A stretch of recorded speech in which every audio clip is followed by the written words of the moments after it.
Hallo julle, dit is julle favorite, Friskie Mariski.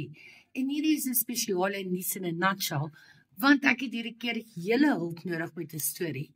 Okay, julle, so donderdag die 27ste Maart is die 40ste anniversary van die West Dean bus tragedy.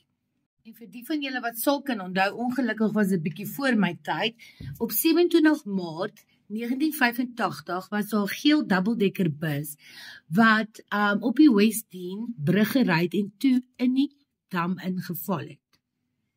30 van die hoërskool vorentoe kinders het dit veilig gemaak en na die rande van die dam toe geswem en hulle self kon red, waar 42 van die kinders ongelukkig verdrink het.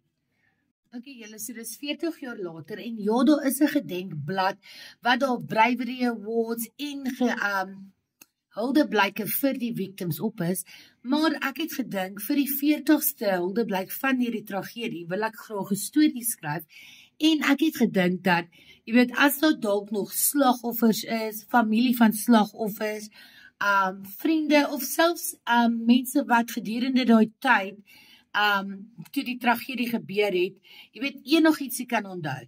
DM my, stuur my e-mail, comment hierso below. En kom ons kyk hoe ons hierdie storie kan vertel en dat hierdie 42-jarige kinders wat destyds oorlede is, nie vergeet sal gaan nie. Okay, julle, dis nuus in 'n nutshell. Fluit, my storie is uit.